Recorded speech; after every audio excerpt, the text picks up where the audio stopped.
Interview എടുത്തിട്ടുണ്ട്. അത്രയും ഉറപ്പ് ഹൈദരലി അങ്ങനെയല്ല. ഇപ്പൊ ഹൈദരലിയുടെ ഇന്റർവ്യൂ, ഹൈദരലിയുടെ പെരുമാറ്റങ്ങൾ, ചോദ്യമൊക്കെ കാണുമ്പോൾ പ്രേക്ഷകർക്ക് അല്ലെങ്കിൽ ഇത് കാണുന്നവർക്ക് തോന്നി ഇവൻ ഒരു ഇടി പിടി കൊടുക്കാതെ രക്ഷയില്ല എന്ന് തോന്നുമല്ലോ. പലർക്കും അങ്ങനെ തോന്നിയിട്ടുണ്ട്. അതാണ് നമ്മുടെ ഈ സിനിമയുടെ ഏറ്റവും വലിയ പ്രതീക്ഷ. ഗ്രേസ് ശരിക്കും ഒന്ന് കോട്ടിടുന്നതുകൊണ്ട് ഈ പബ്ലിസിറ്റിക്ക് ഇതിന് തന്നെ വന്നത്. നമ്മളോട് പറഞ്ഞതാ മറ്റേ പ്രൊമോഷൻ കഴിഞ്ഞ് കഴിഞ്ഞാൽ പിന്നെ ഒന്നിനും വിളിക്കരുത്, ഇന്ന് കോട്ടിടാലോ. അത് കണക്ക് കൂട്ടാൻ അറിയുന്ന ആള് കൂട്ടുമ്പോ കറക്റ്റ് ആവും. പക്ഷെ സുരാജ് കൂട്ടുമ്പോ എങ്ങനെയാണ്? ഇവരെങ്ങാനും പ്രൊഡക്ഷൻ കമ്പനി ഇവൻ കണക്ക് കൂട്ടി തുടങ്ങിയിരുന്നെങ്കിൽ പഴയ റബ്ബർ വീട്ടിൽ തന്നെയൊക്കെ തിരിച്ചു പോകേണ്ടി വന്നേനെ. ഇത് കോട്ട് ഇട്ടത് കൊണ്ട് പറയാൻ എന്നോട് ലിസ്റ്റിൻ ചേട്ടൻ പറഞ്ഞതുകൊണ്ടാണ് ഞാൻ പറയുന്നത്. ഈ കോട്ടിന് ഓരോന്നിനും 650 വെച്ച് ലിസ്റ്റിൻ ചേട്ടൻ റെന്റ് അടയ്ക്കുന്നുണ്ട്. ഇത് സത്യം പറഞ്ഞു കഴിഞ്ഞാൽ ചെറിയ സ്മെല്ലും ഉണ്ട്, ചെറുതായിട്ട് കൈയിട്ട് ചൊറിഞ്ഞു തുടങ്ങുന്നുമുണ്ട്. ലിസ്റ്റിൻ ചേട്ടൻ സ്വന്തമായിട്ടുള്ള കോട്ടാണ് ഇട്ടിരിക്കുന്നത്. പുള്ളി റെന്റഡ് അല്ല, പുള്ളിയുടെ സ്വന്തമാണത്. ഈ സിനിമ കണ്ടു കഴിഞ്ഞപ്പോഴാണ് അങ്ങനെ തോന്നിയത്. പിന്നെ ആകെ ഒരു പോരായ്മ എന്ന് പറഞ്ഞാൽ സുരാജേട്ടനെ വെച്ചിട്ടാണ് നമ്മളൊരു വലിയ റിസ്ക് എടുക്കുന്നത് എന്നുള്ളൊരു സംഭവമുള്ളൂ. അത് ഒഴിച്ചു കഴിഞ്ഞു കഴിഞ്ഞാൽ ഈ സിനിമ ഒരു ഭാഗ്യമായിട്ട് കണക്കാക്കാം. ബാക്കിയെല്ലാം കയ്യിൽ നിന്ന് പൈസ പോയിട്ടുണ്ട്. അല്ലല്ല, ഈ സിനിമയുടെ ഒരു കണ്ടന്റ്, ഒരു മെയിൻ പ്ലോട്ട് എന്ന് പറയുന്നത് എല്ലാ ലാംഗ്വേജിലും വർക്ക് ചെയ്യാൻ പറ്റുന്ന ഒരു കണ്ടന്റ് ആയിട്ടാണ് തോന്നിയിട്ടുള്ളത്. അതുകൊണ്ടിട്ടാണ് അങ്ങനെ പറഞ്ഞത്. ഇപ്പൊ കാന്താര എന്ന് പറയുന്ന സിനിമ ഞാൻ പറഞ്ഞു, ഇവിടെ നമ്മൾ ആദ്യം 4 സ്ക്രീനിൽ മാത്രമേ ഉള്ളൂ റിലീസ് ചെയ്തിട്ടുള്ളൂ. അത് കഴിഞ്ഞിട്ട് അത് 150, 250, 350 ഇവിടെ ഒരു വലിയ ഷെയർ വന്ന ഒരു സിനിമയായി. ഗ്ലോബലി അതൊരു വലിയ ഷെയർ വന്ന സിനിമയായി മാറി. അപ്പം അതൊക്കെ പ്രതീക്ഷിക്കുന്നു. ഇപ്പൊ സിനിമകൾ നമുക്ക് അറിയാൻ പറ്റൂല്ലോ. സിനിമ ഇറങ്ങിക്കഴിഞ്ഞ് കഴിഞ്ഞിട്ട് പ്രേക്ഷകരാണ് തീരുമാനിക്കുന്നത് ഇത് സ്വീകരിക്കണോ വേണ്ടയോ എന്നുള്ളത്. അപ്പം എല്ലാ സിനിമകളും നമ്മളിങ്ങനെ സിനിമകൾ നിർമ്മിക്കുമ്പം നമ്മുടെ അതിൻ്റെ ഒരു ഭാഗമാണ് പ്രൊമോഷൻ കൊടുക്കുക, അതിൻ്റെ ഇൻ്റർവ്യൂസ് കൊടുക്കുക എന്നുള്ളത്. അപ്പം അന്നേരം ചോദിക്കുന്ന ചോദ്യങ്ങൾക്ക് നമ്മുടെ രീതിയിൽ നമ്മുടെ മനസ്സിൽ എന്താണോ അപ്പോൾ ആ ഒരു ഉത്തരവായിട്ട് വരുന്നത് അത് നമ്മൾ ഷെയർ ചെയ്യുക എന്നുള്ളതാണ്. സോ അന്ന് നമ്മളോട് അങ്ങനെ ചോദിച്ചു, നമ്മൾ നമ്മുടെ പ്രതീക്ഷയാണ് പങ്കുവെക്കുന്നത്. അല്ല, മാർക്കോ ഫസ്റ്റ് ഷോയ്ക്ക് കണ്ടിട്ട് ഇത് സെക്കൻഡ് ഷോയ്ക്ക് കണ്ടാലും മതി. അങ്ങനെയുള്ളപ്പം മാർക്കോയ്ക്ക് അങ്ങനെ ഒരു റേറ്റിംഗ് ഉള്ള സ്ഥിതിക്ക് മോർണിംഗ് ഷോ അത് കണ്ടിട്ട് നമുക്കൊരു മാറ്റിനി പോലെ കിട്ടിയാലും മതി. അതെ, ഇങ്ങനെ ഈ സിനിമയിൽ എത്ര അഴിഞ്ഞാട്ടം ഉണ്ടാവും? സിനിമയിൽ ഉടനീളം അഴിഞ്ഞാട്ടമാണ് എല്ലാ സീനും. അതായത് ഈ സിനിമ ഒരു നിങ്ങളെ ഒരു 2 മണിക്കൂർ ഫുൾ എൻഗേജിലായിരിക്കും. നിങ്ങൾ കണ്ടുകൊണ്ട് നല്ല എൻഗേജിലായിട്ടുള്ള മുഹൂർത്തങ്ങൾ അതിനകത്തുണ്ട് എന്നുള്ളതാണ് ഏറ്റവും വലിയ സന്തോഷം. എൻഗേജിങ് ആയിരിക്കുക എന്നുള്ളതാണല്ലോ. അത് നിങ്ങൾ 2 മണിക്കൂർ ഉറപ്പായിട്ട് എൻഗേജ് ചെയ്യും. സുരാജ് ചേട്ടനാണെങ്കിൽ ശരി, ലിസ്റ്റിനാണ് എല്ലാ ഇന്റർവ്യൂവിലും പറയുന്നത് ഈ സിനിമ വളരെയധികം പ്രേക്ഷകർക്ക് ഇഷ്ടപ്പെടുന്നു, ഉറപ്പ് തന്നെ തരുവാണ്. നിങ്ങൾ ഇങ്ങനെ ഇത്രയും ഉറപ്പ് തന്ന ഒരു സിനിമ വേറെ ഉണ്ടോ എന്ന് ചോദിച്ചാൽ എനിക്ക് സംശയമാണ്. ഞാൻ സുരാജ് ചേട്ടനെ ഇന്റർവ്യൂ എടുത്തിട്ടുണ്ട്. അത്രയും ഉറപ്പ് ഹൈദരലി അങ്ങനെയല്ല. ഇപ്പൊ ഹൈദരലിയുടെ ഇന്റർവ്യൂ, ഹൈദരലിയുടെ പെരുമാറ്റങ്ങൾ, ചോദ്യമൊക്കെ കാണുമ്പോൾ പ്രേക്ഷകർക്ക് അല്ലെങ്കിൽ ഇത് കാണുന്നവർക്ക് തോന്നി ഇവൻ ഒരു ഇടി പിടി കൊടുക്കാതെ രക്ഷയില്ല എന്ന് തോന്നുമല്ലോ. പലർക്കും അങ്ങനെ തോന്നിയിട്ടുണ്ട്. അതാണ് നമ്മുടെ ഈ സിനിമയുടെ ഏറ്റവും വലിയ പ്രതീക്ഷ. കാര്യം എന്താണെന്ന് വെച്ചാൽ സുരാജിന്റെ ആക്ടിവിറ്റീസ് കാട്ടുമ്പോൾ ഇവന്റ് പിടിച്ചൊരെണ്ണം കൊടുക്കാൻ നമുക്ക് തോന്നും. ഒരു ഒരു ഒരു ഇറിറ്റേഷൻ ഉണ്ടാക്കുന്ന അല്ലെങ്കിൽ ഒരു സൈക്കോ, ഒരു ക്യാരക്ടർ ചേഞ്ച് ഉണ്ടല്ലോ, അതാണ് ഈ സിനിമ. ഞാൻ ഇവിടെ ഉണ്ട്. അല്ല, അപ്പം ഞാനും സുരാജ് ഒരേ കാറ്റഗറിയിലാണ്.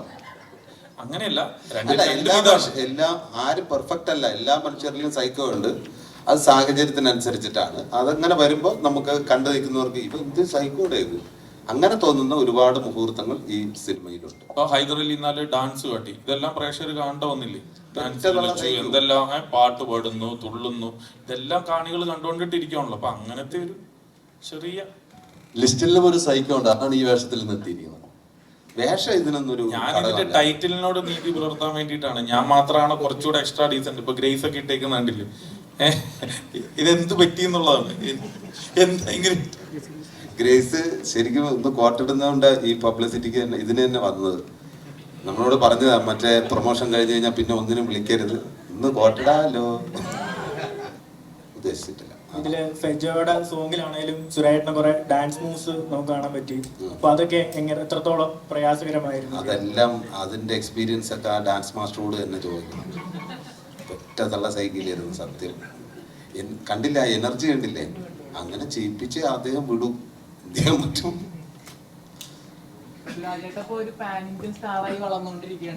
വിക്രമിന്റെ കൂടെ ഞാൻ അതിലും വലുതാണ് പ്രതീക്ഷിച്ചിരിക്കുന്നത്. നിങ്ങൾ പാൻ ഇന്ത്യൻ സ്റ്റാർ ആയിട്ട് വളർന്നുകൊണ്ടിരിക്കുന്നതെന്ന് പറയല്ല, ഞാൻ അതുക്കും മേലെ എന്നാണ് എൻ്റെ വിശ്വാസം. തിരുത്തില്ലേ, എന്നെ എന്നെ എന്നെ അങ്ങനെ കാണല്ലേ. അല്ല, വിക്രമിന്റെ കൂടെയുള്ള അപ്ഡേറ്റ് എന്താണ്? അപ്ഡേറ്റ് അത് ജാനുവരിയിലാണ് വീര ധീര ശൂര റിലീസ്. നല്ല രസകരമായിട്ട് വന്നിട്ടുണ്ട്. അതിൻ്റെ കൂടുതൽ അപ്ഡേഷനൊക്കെ ഇനിയിപ്പോൾ ഉടനെ തന്നെ സോഷ്യൽ മീഡിയയിലൊക്കെ വരും. ലിക്സിൻ ചേട്ടനൊരു ആഗ്രഹം പറഞ്ഞിട്ടുണ്ടെന്ന് കേട്ട്, അതായത് 4 മണിക്ക് ED ഷോ വെക്കണം എന്നൊക്കെ കേട്ടിട്ടുണ്ടായിരുന്നു. 4 മണിക്ക് വെക്കുന്നുണ്ടോ? 4 മണിക്ക് വച്ചാക്കുള്ളൊരു ഐഡിയ ഉണ്ടായിരുന്നു. അപ്പം പിന്നെ നമ്മൾ തന്നെ മനസ്സിലാക്കി അത് കുടുംബം മാത്രമേ കാണൂ. അവരും രാവിലെ വിളിച്ച് ഉണർത്തിക്കൊണ്ട് വരുന്നതിൻ്റെ ദേഷ്യവും മര്യാദയ്ക്ക് ഞാൻ പറഞ്ഞു, ഞാൻ പിള്ളേരെ സ്കൂളിൽ വിടാൻ സമയത്ത് അങ്ങേരിടാം അങ്ങനെ. പക്ഷെ അങ്ങനെ ഒരു അവസ്ഥയിലേക്ക് വരും. എങ്ങനെ ആ വ്യവസ്ഥയല്ല, 4 മണിക്ക് നമ്മുടെ ഷോ കാണുന്ന ഒരു അവസ്ഥയിലേക്ക് വരും. 4 PM വൈകിട്ട് 4 മണിക്ക്. അതെ, വൈകുന്നേരം 4. നമുക്ക് അതിന് ശേഷമുള്ള ഷോ മതി. അതുവരെ നമ്മൾ ഇറങ്ങിയ എല്ലാ സിനിമകളും കാണും. അല്ലു അർജുൻ, വിജയ് പോലെയുള്ള താരങ്ങളൊക്കെ വെളുപ്പിന് 4 മണിക്കും സുരാജ് പോലെയുള്ള ആർട്ടിസ്റ്റുകൾ വൈകുന്നേരം 4 മണിക്കും ഷോ വെക്കുന്നതാണ്. അത് സുരാജ് ഏട്ടന് തന്നെ ബോധ്യപ്പെട്ടിട്ടുണ്ട്. ഈ ലൈഫിൽ നമ്മൾ മറ്റുള്ളവരെ കാണിക്കാൻ നമ്മൾ എക്സ്ട്രാ ഡീസന്റ് ആയിട്ട് നടക്കാറുണ്ട്.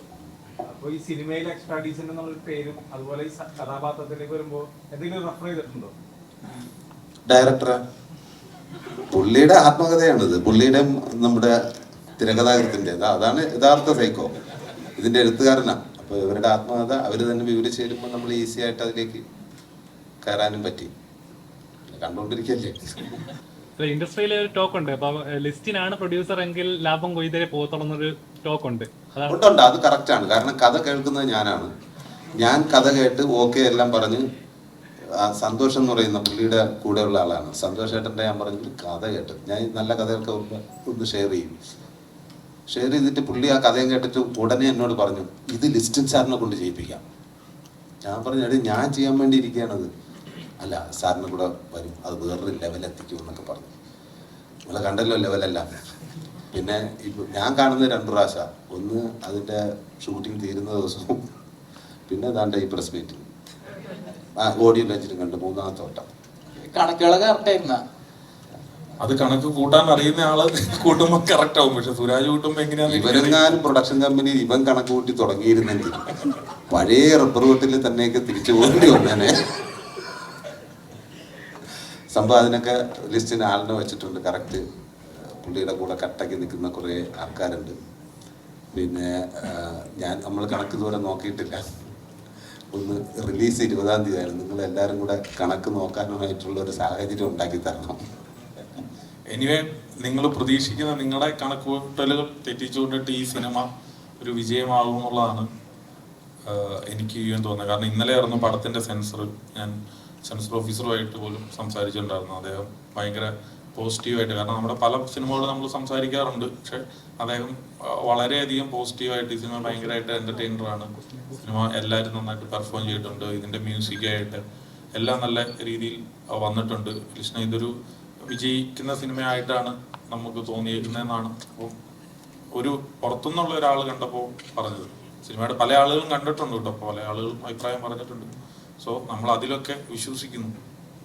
ലിസിൻ ചേട്ടാ, ചേട്ടനും പൃഥ്വിരാജും തമ്മിലുള്ള കോംബോ നമുക്കറിയാം. ഒരു എങ്ങനെയാണെന്നുള്ള ഒരു വൈബ് ഉണ്ട്, ആ ഒരു കെമിസ്ട്രി നമുക്കറിയാം. സുരാജേട്ടനായിട്ടുള്ള കോംബോ എങ്ങനെ ഉണ്ടായിരുന്നു? ഇനി ഒരു പടം ഒരുമിച്ച് പിടിക്കാൻ നിൽക്കുമോ? അത് ഞാൻ ക്രിസ്ത്യാനിയാണ്. അപ്പം ഞങ്ങളുടെ ഈ പള്ളിയിൽ കുർബാന തീർന്നു കഴിയുമ്പോൾ ഇങ്ങനെ ഒരു പ്രാർത്ഥനയുണ്ട്, വിസ്തീർണത്തിന്റെ ബലിവിടുമേ സുസ്തി. അപ്പോൾ അതിൻ്റെ അത് ചെന്ന് അവസാനിക്കുന്നത് എന്താണെന്ന് വെച്ചാൽ ഇനി ഒരു ബലി അർപ്പിക്കാൻ ഞാൻ വരുമോ ഇല്ലയോ എന്ന് എനിക്ക് അറിഞ്ഞുകൂടാ എന്നാണ്. സോ 20-ാം തീയതി കഴിഞ്ഞ് അത് തീരുമാനിക്കും. ഇനി ഞങ്ങൾ തമ്മിൽ ഒരു സിനിമ ഒരുമിച്ചുണ്ടാവുമോ ഇല്ലയോ എന്ന് ഞങ്ങൾക്ക് അറിഞ്ഞുകൂടാ. രാജേട്ടനായിട്ട് ഇനി ഒരു അസോസിയേഷൻ എപ്പോഴാണ് ലിസ്റ്റിൻ ചേട്ടൻ? അപ്പോൾ അടുത്ത വർഷം ഞങ്ങളുടെ 2 സിനിമകളുണ്ട്. ജനഗണമന 2 അത് അതിന്റെ തിരക്കഥ പൂർത്തിയാകുമ്പോഴും. അപ്പൊ മലയാളികളെ ഏറ്റവും കൂടുതൽ കാത്തിരിക്കുന്ന സുരാജേട്ടനോടാണ്. മലയാളികൾ ഏറ്റവും കാത്തിരിക്കുന്നത് എമ്പുരാനാണ്. എമ്പുരാനിൽ ഒരു റോൾ ഉണ്ട് എന്ന് പറയുന്നുണ്ട് സുരാജേട്ടന്. അതെല്ലാം മാർച്ച് 27-ാം തീയതി അറിയാം. ഞാനതിൽ ഒരു ക്യാരക്ടർ ചെയ്തിട്ടുണ്ട്.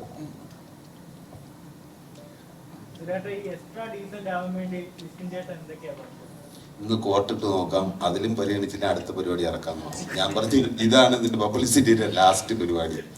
അപ്പോൾ പറഞ്ഞു ഓക്കെ, ഉള്ളത് മതി. എല്ലാവരും പെട്ടെന്ന് തന്നെ അതൊക്കെ നല്ല ഐഡിയ ആയിട്ട് തോന്നി.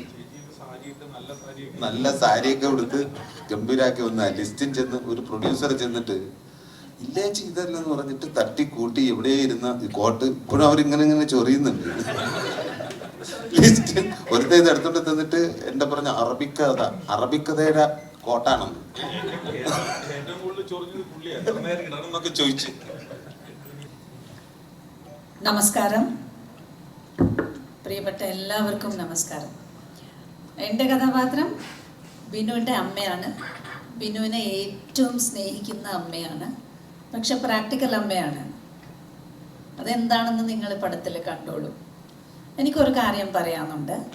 ഈ കോട്ട് ഇട്ടിരിക്കുന്ന ഈ സംഭവമില്ലേ, ഞങ്ങൾക്ക് ആദ്യമായിട്ട് ഈ കോട്ട് തരുമ്പം ഞാൻ പറഞ്ഞു, അയ്യോ ഈ സാരിക്ക് ഒട്ടും ചേരുന്നില്ലേ കോട്ട്, വേണ്ട വേണ്ട വേണ്ടെന്ന് പറഞ്ഞു. അപ്പോൾ ഗ്രേസ് പറഞ്ഞു, അയ്യോ കോട്ട് വേണ്ട, കോട്ട് ഇവിടുന്ന പോലത്തെ ഡ്രസ്സല്ല ഞാൻ ഇട്ടിരിക്കുന്നത്. അപ്പോൾ ഈ ദിൽനയും പറഞ്ഞു, അയ്യോ കോട്ട് വേണ്ട കോട്ട് വേണ്ട. കോസ്റ്റ്യൂമർ ഇത് കൊണ്ടു തന്നപ്പോഴാണ് ഞങ്ങൾ ഇതൊക്കെ പറഞ്ഞത്. അപ്പോഴാണ് ഈ മുഴുവൻ ടീം കോട്ട് ഇട്ടിട്ട് റൂമിൽ കയറി വന്നിട്ട് ലിസ്റ്റിൻ പറയാൻ തുടങ്ങി, ഇത് നോക്കൂ, നമുക്കൊരു 10 മിനിറ്റ് ഒരു പോസാക്കാൻ വേണ്ടിയിട്ട് ഇതൊരു വാർത്തയാവും, ഇതൊരു ഇതാവും, സംഭവമാണ് കേട്ടോ, ഇതൊന്ന് ഇടണം, അല്ല നോക്കൂ ഇതൊന്ന് ഇട്ട് നോക്കൂ എന്ന് പറഞ്ഞിട്ടാണ് ഒരു 10 മിനിറ്റ് ഇട്ടിട്ട് ഒന്ന് മാറ്റിയാൽ മതി എന്നാണ് പറഞ്ഞത്. പക്ഷേ അവിടെ ഞങ്ങളെ സമ്മതിപ്പിച്ച് ഇത് ഇടാനായിട്ട് നിർബന്ധിച്ചു. പക്ഷെ ഇതുവരെ ഇട്ടുകൊണ്ടിരിക്കുന്നു, ഞങ്ങൾ കംഫർട്ടബിളായി. സോ ഇങ്ങനെ ഈ സമ്മതിപ്പിക്കാനുള്ള ഒരു കഴിവാണ് ലിസ്റ്റിൻ ജിക്ക് ഉള്ളത്. അതുകൊണ്ടാണ് അവരുടെ പടങ്ങൾ വ്യത്യസ്തമായിരിക്കുന്നു എന്നാണ് ഞാൻ പറഞ്ഞു വന്നത്.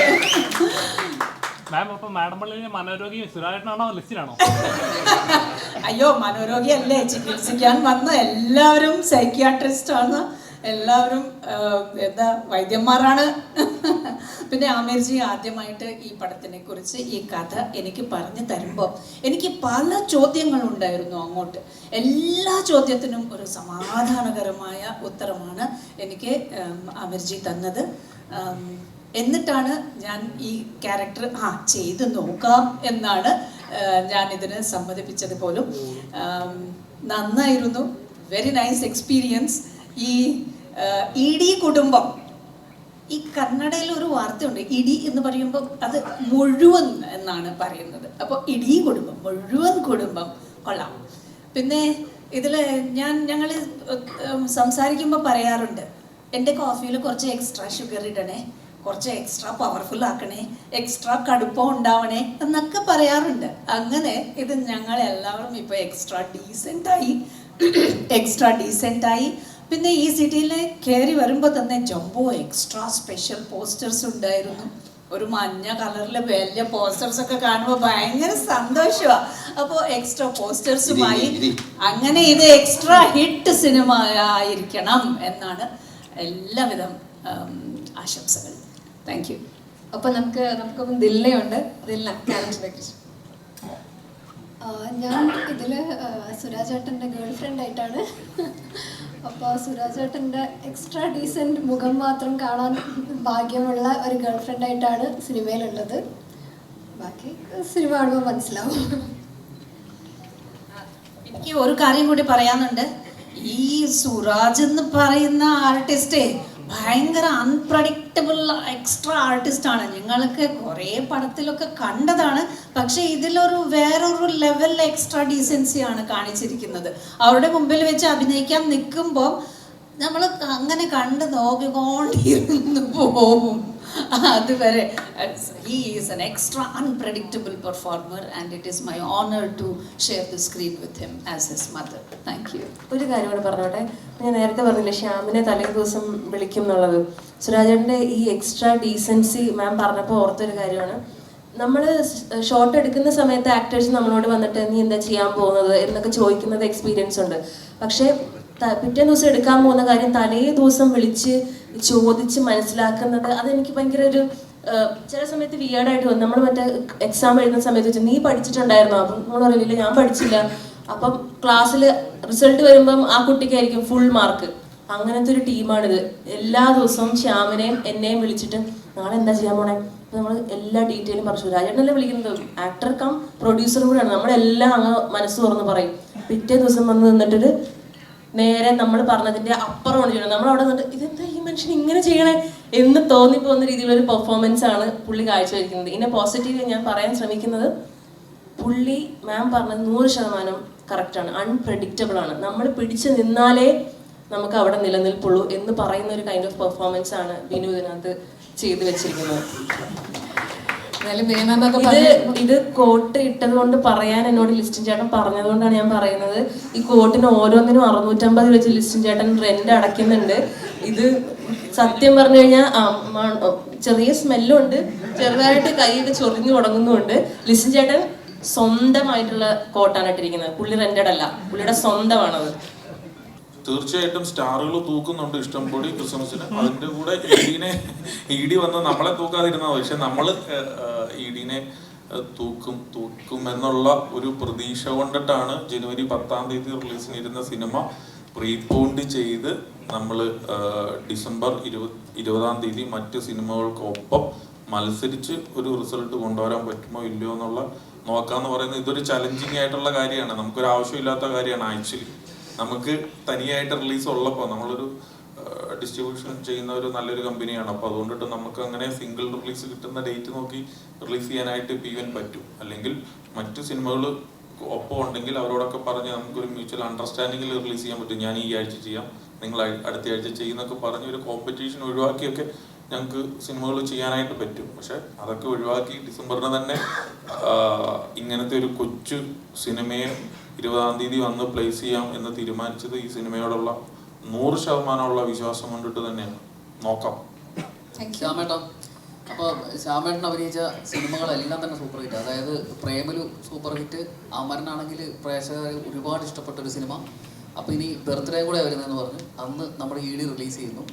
എന്താണ് എക്സ്പെക്റ്റേഷൻ? ഒരു സൂപ്പർ ഹിറ്റ് ആയിരിക്കും അതിനേക്കാളും വലിയൊരു ഹിറ്റ്? ഞാൻ നേരത്തെ പറഞ്ഞ തമാശയാണ്. ഞാൻ അഭിനയിച്ചുകൊണ്ട് സൂപ്പർ ഹിറ്റായ പടമൊന്നുമില്ല, നല്ല സിനിമകളായതുകൊണ്ട് പടങ്ങൾ ഹിറ്റായി അതിൻ്റെ ഭാഗമാവാൻ എനിക്ക് സാധിച്ചു എന്നുള്ളതാണ്. ED ആണെങ്കിൽ ഈ പറഞ്ഞ പോലെ ഒരു നല്ല സിനിമയാണെന്ന് തന്നെയാണ് എൻ്റെ വിശ്വാസം. ഇപ്പോഴത്തെ ഒരു ട്രെൻഡ് വെച്ചിട്ട് കുറച്ചെങ്കിലും നല്ല സിനിമയാണെങ്കിൽ ആൾക്കാർ അത് ഏറ്റെടുക്കുന്നുണ്ട്. ചിലപ്പോൾ ചെറിയ സിനിമയായിരിക്കാം, വലിയ സിനിമയായിരിക്കാം, അധികം വലിയ പ്രൊമോഷനൊന്നും ഇല്ലാണ്ട് വന്ന ചില ചെറിയ സിനിമകൾ പോലും അടുത്ത കാലത്ത് ആൾക്കാർ ഭയങ്കരമായിട്ട് പറഞ്ഞ് ഭയങ്കര ഹിറ്റായിട്ടുണ്ട്. അപ്പോൾ എനിക്ക് തോന്നുന്നു EDയുടെ ഒരു പ്രത്യേകത എന്ന് പറയുന്നത് എൻ്റെ കഥയും പെർഫോമൻസസും തന്നെയാണ്.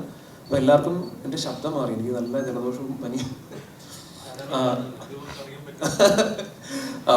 അപ്പോൾ അതുകൊണ്ട് തന്നെയാണ് എനിക്ക് ഈ സിനിമയുടെ ഒരു ഭാഗമാവാൻ സാധിച്ചു എന്നുള്ളത് തന്നെയാണ് ഏറ്റവും വലിയ സന്തോഷം. അപ്പം ഈ വർഷം തന്നെ പ്രേമലു, അമരൻ, അതിൻ്റെ ഒപ്പം ED പോലൊരു സിനിമയുടെ ഭാഗമാവാൻ സാധിച്ചു എന്നുള്ളൊരു സന്തോഷമുണ്ട്. ആ പടവും ഈ പറഞ്ഞ പോലെ 50 കോടി 100 കോടിയൊക്കെ ആഗ്രഹിക്കുന്നു. നമ്മളെല്ലാവരും ആഗ്രഹിക്കുമല്ലോ നമ്മുടെ പടം വലിയൊരു സക്സസ് ആവണം. അത്ര തന്നെയാണ് നമ്മുടെ ആഗ്രഹം.